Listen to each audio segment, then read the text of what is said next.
Halo, Assalamualaikum warahmatullahi wabarakatuh. Saya Heni Astuti Putri, JGP Angkatan 8 dari Kota Padang Sidimpuan. Pagi ini saya sudah berada di SMP Negeri 9 Padang Sidimpuan, tempat saya melaksanakan tugas seperti biasanya sebagai staf pengajar di sekolah ini. Kebetulan di gerbang sudah ada Ibu Kepala SMP Negeri 9, yaitu Ibu Ariati Jemas. Pagi Bu, yang memantau kegiatan pagi hari ini.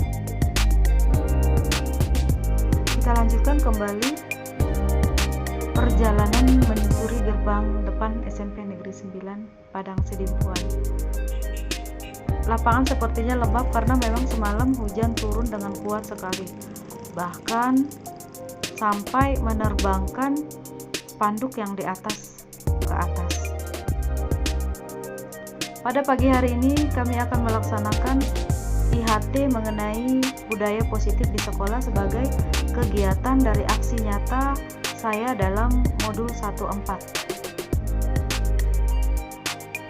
Di dalam ternyata sudah ada teman-teman guru yang sudah hadir duluan. Kita lihat sejenak anak-anak didik kami di SMP Negeri 9 Padang Sidimpuan ini sepertinya sudah berbaris semua di depan kelas menunggu guru bidang studi masing-masing.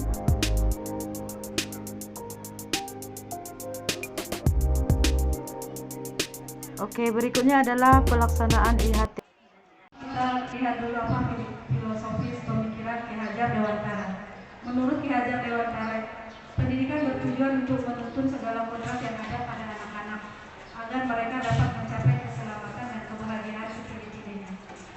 Setiap anak itu memiliki pribadi yang unik. Mereka masing-masing bawa kodrat alam dan kodrat zaman dalam pertumbuhan mereka. Jadi tidak selama ini kan kita bilang bahwa anak-anak itu lahir seperti kertas putih, tidak Bapak Ibu. Mereka lahir sudah membawa karakter masing-masing. Ada dua kodrat yang mereka sertai, kodrat zaman dan kodrat alam. Kodrat alam berhubungan dengan lingkungan mereka, orang tua mereka, lingkungan mereka sehari-hari. Nah, kalau kodrat zaman, namanya zaman tentu berbeda zaman kita dengan zaman anak-anak sekarang. Jadi itu harus jadi pertimbangan kita bahwa setiap anak itu pasti berbeda. Itu dulu yang perlu kita ingat, bahwa anak itu memiliki karakter masing-masing karena mereka memiliki dua kodrat, kodrat alam dan kodrat zaman. Nah, peran pendidiklah yang kemudian harus menuntun berkembangnya bakat dan potensi murid sesuai kodratnya dengan menerapkan trilogi pendidikan, yakni Ingatul Mukulodo, Ingmadia Mamakaso, dan Kupuri Handayani. Di depan sebagai teladan. Nah, kemudian Ki Hajar Dewantara juga mengemukakan bahwa proses menuntun. Kenapa proses menuntun? Karena pada dasarnya kita sebagai pendidik itu hanya menuntun anak-anak. Kita menuntun mereka supaya mereka mencapai kebahagiaan dan keselamatan yang setinggi-tingginya.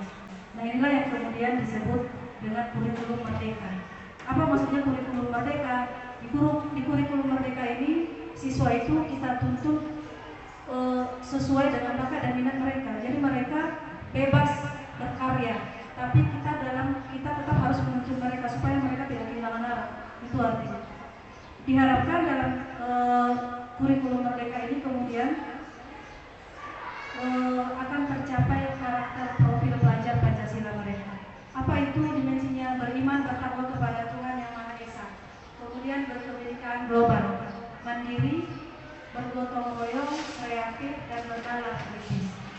Ini yang sebenarnya tujuan dari kurikulum merdeka itu, Bapak Ibu. Bahwa untuk membentuk anak memiliki karakter profil pelajar Pancasila, maka sebagai pendidik kita perlu mewujudkan budaya positif di sekolah. Apa itu budaya positif? Budaya positif merupakan perwujudan dari nilai-nilai, keyakinan dan kebiasaan-kebiasaan yang berpihak pada murid yang dapat berkembang menjadi pribadi yang kritis, penuh hormat dan bertanggung jawab. Artinya kebiasaan-kebiasaan yang kita lakukan di sekolah ini harus mampu menjadikan anak didik kita menjadi pribadi yang kritis, penuh hormat dan bertanggung jawab. Nah, budaya positif ini meliputi satu perubahan paradigma respon. Artinya setelah sekolah mengetahui mengenai budaya positif, Diharapkan sekolah perlu menyediakan lingkungan yang aman dan nyaman agar murid-murid mampu berpikir, bertindak, dan mencipta dengan merdeka, mandiri, dan bertanggung jawab. Salah satu strategi yang perlu kita lakukan adalah meninjau ulang bentuk disiplin yang kita jalankan selama ini. Kemudian disiplin positif. Disiplin positif adalah usaha seseorang untuk belajar, mengontrol, dan menguasai diri dalam memilih tindakan yang mengacu pada nilai-nilai yang dihargai agar tercapai kemuliaan yang diinginkan. Disiplin positif harus mampu menciptakan motivasi internal bagi setiap anak didik kita. Kalau selama ini kita menyuruh anak, kenapa kamu pakai sepatu bukan warna hitam misalnya. Nah kemudian kemudian dia kita hukum karena dia tidak pakai, karena dia tidak sesuai pelanggaran. Nah ini tidak masuk disiplin positif. Disiplin positif adalah disiplin yang tidak membuat anak-anak merasa terpaksa menjalankannya. Jadi disiplin positif harus menghasilkan motivasi internal dalam diri si anak supaya besok-besok dia tidak melanggar peraturan lain. Kalau misalnya kita hukum, itu berarti motivasi eksternal. Motivasi itu datangnya dari luar dirinya. Kalau demikian tidak akan menghasilkan seorang anak yang bertanggung jawab. Seperti itu. Nah, untuk menjalankan disiplin itu kita perlu mengetahui mengenai motivasi perilaku manusia dalam bertindak. Ada 3. Menurut Dian Anderson, diharapkan anak didik kita harus menjalankan yang ketiga, motivasi yang ketiga, menjadi orang yang menginginkan dan menghargai diri sendiri dengan nilai-nilai yang dipercaya, dengan disiplin positif. Nah kemudian kita juga harus mengetahui bahwa kebutuhan dasar manusia ada 5. Yang pertama bertahan hidup, kemudian kasih sayang dan rasa diterima, penguasaan, kebebasan, kesenangan. Nah inilah sebenarnya yang membuat anak-anak itu bertindak di luar nalar kita kadang. Ada yang mereka butuh kasih sayang dan rasa diterima, makanya kadang dia capek sama kita, pengen diperhatikan saja dengan segala tingkahnya. Kemudian penguasaan, apa ini maksudnya? Dia butuh dia diakui bahwa dia pintar, seperti itu. Dia butuh dia diakui bahwa dia berani, sehingga dia kadang mengumpas adik-adiknya, dikompasi yang ini, karena dia pengen diakui dia berani, dia bete, dia preman, seperti itu. Kemudian kebebasan, ini sering anak-anak yang lari keluar dari kantin, ke kantin dia pergi. Kenapa? Karena di kelas dia tidak merasa nyaman, karena merasa tidak bebas seperti itu.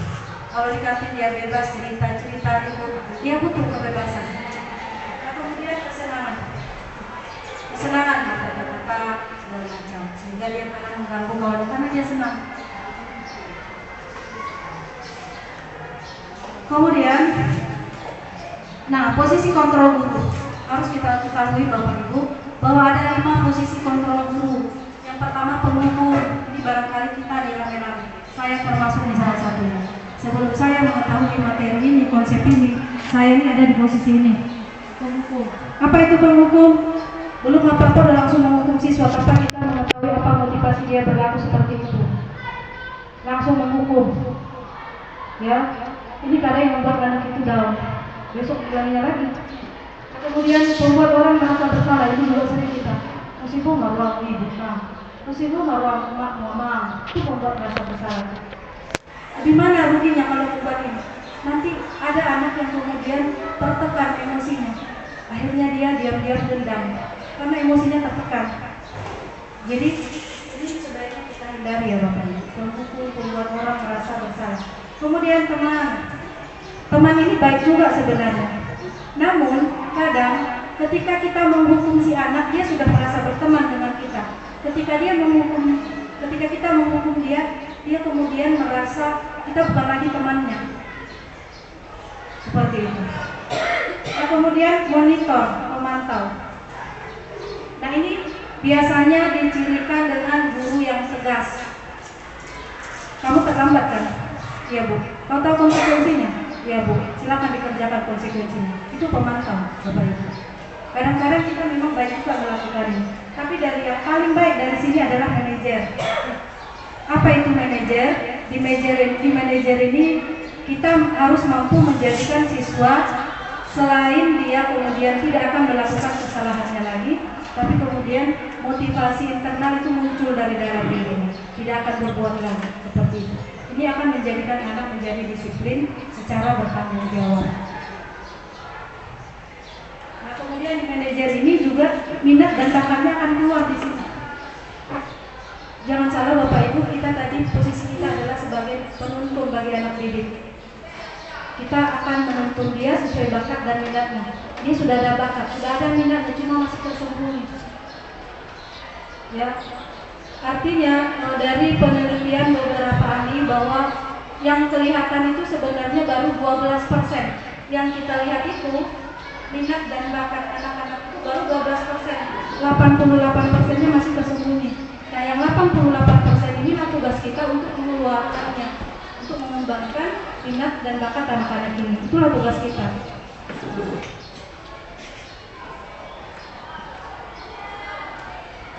Nah, ini segitiga restitusi.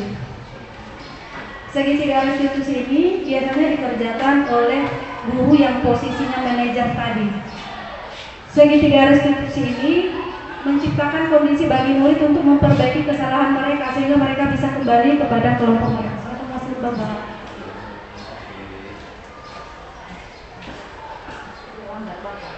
Artinya ketika si anak melakukan kesalahan dengan segitiga restitusi, anak akan kembali kepada kelompok mereka dengan karakter yang lebih kuat. Kalau tadi dia melakukan kesalahan, tapi setelah kita melakukan proses segitiga restitusi, dia akan kemudian kembali ke kelompoknya dengan keadaan yang lebih baik dan dengan pribadi yang lebih kuat. Seperti itu. Apa itu tahapannya? Yang pertama, menstabilkan identitas. Bagaimana itu menstabilkan identitas? Misalnya begini nih, ada anak yang melanggar peraturan tidak memakai sepatu tadi ya. Ibu lihat kamu tidak memakai sepatu warna hitam ya. Iya Bu. Kenapa? Nah, itu menstabilkan identitas. Ya. Kemudian, ya Bu, saya tadi begini. Itu menstabilkan identitas. Tahu nggak kalau salah itu Bang? Tahu Bu. Apa salahmu? Saya melanggar peraturan. Itu validasi tindakan yang salah. Artinya dia tahu sendiri kesalahannya. Saya melanggar peraturan. Apa peraturan yang kau langgar? Memakai sepatu yang tidak berwarna hitam. Itu validasi tindakan yang salah. Nah, kemudian baru kita kemudian menanyakan keyakinan. Tapi untuk melakukan segitiga restitusi ini, kita harus terlebih dahulu di awal semester harus membuat kesepakatan kelas. Kesepakatan kelas itu apa? Ibaratnya bukan peraturan ya. Apa yang biasanya sama-sama kita setujui agar tetap tercapai tujuan pembelajaran, sama-sama disepakati. Seperti itu. Jadi, contohnya begini Bu. Misalnya saling menghormati. Kita buat saling menghormati. Untuk saling menghormati, bagaimana tidak mengganggu kawan dulu, kata siswa. Kan kita mengadakan musyawarah dulu untuk kesepakatan kelas ini. Nah, kesepakatan kelas itu berisi keyakinan kelas. Harus saling menghormati Bu. Untuk saling menghormati harus bagaimana? Tidak mengganggu kawan. Itu ditulis, sama-sama menulis. Tidak mengganggu kawan. Terus apa lagi? Disiplin waktu. Jam berapa supaya tidak dikategorikan terlambat? Jam sekian Bu, ditulis sama-sama. Jadi ada daftar keyakinan kelas yang sudah kita kesepakati. Nah, daftar keyakinan kelas ini kemudian dibuat di depan kelas. Cumanya keyakinan kelas ini harus ditulis berupa kata-kata yang semua orang mengerti. Bagaimana caranya? Saya kemarin alhamdulillah sudah melakukan itu di beberapa kelas. Diagnostik awal ini. Coba ambil kertas selembar. Tulis di situ judulnya tentang aku. Tentang aku. Tulis nama kelas, baru kemudian hobi, cita-cita.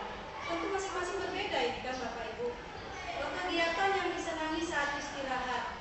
Ketika saya melakukan kesalahan, saya ingin dihukum seperti bagaimana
yang kita hadapi dengan karakter yang berbeda-beda, dengan latar belakang yang berbeda-beda, dan itu semuanya besar kaitannya dengan keadaan ekonomi dan rumah tangga, sehingga siswa yang di sini kita lihat macam-macam, tapi memang banyaknya ke hal-hal yang kurang sesuai dengan karakter orang pelajar. Itulah tugas kita di sekolah, dan mungkin kita berbeda tugas kita di sini dengan guru-guru di SMP berbeda dengan SMP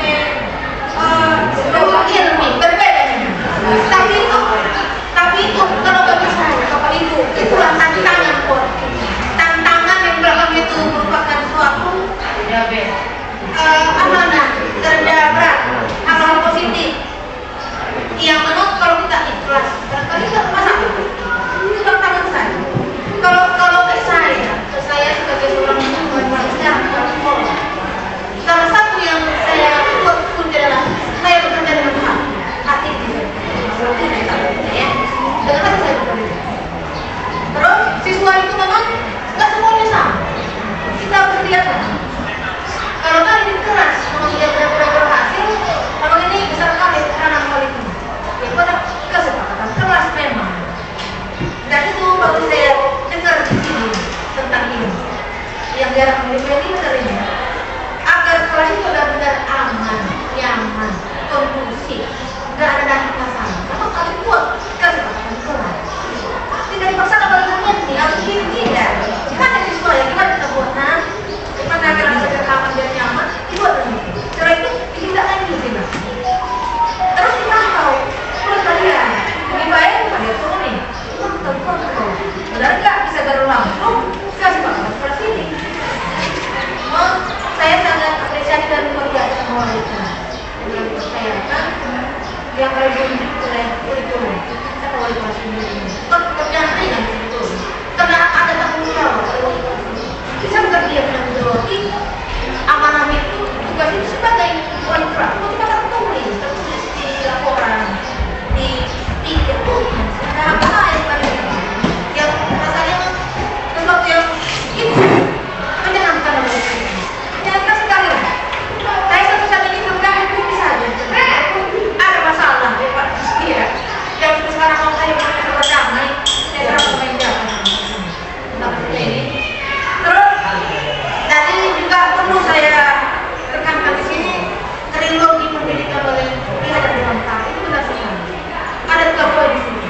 Pertama kita memberi contoh.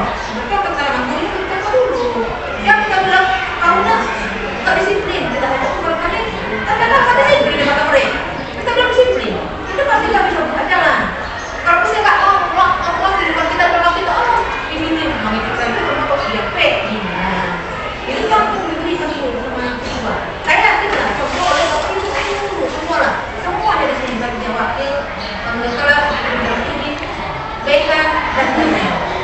Pertama itu contoh. Yang kedua tadi ngomong semangat ya. Mereka dari teman-teman itu pasti lagi semangat kita ini. Kita lagi semangat dan dia seperti belajar, seperti dia senang belajar. Makanya memang biar belajar senang kita harus tahu di mana sih latar belakang keluarganya. Ini tadi dia untuk dari mana? Yang ekonominya pas-pasan, orang tua yang nggak tahu berarti ini. Tadi pun yang saya wawancara dengan kepala ibu itu adalah keluarga. Dia tinggal sama neneknya. Dia nggak bisa kemari waktu diundang ngambil rokok. Dan saya bawa dalam medawi. Dari sahur secara bertemu orang anak kita tahu berokok. Tinggal di sana neneknya. Orang tuanya ini lagi ceritanya, lain lagi orang tuanya nggak terpesona. Mana sih kalau kita bisa cerahkan sekolah itu yang terapi.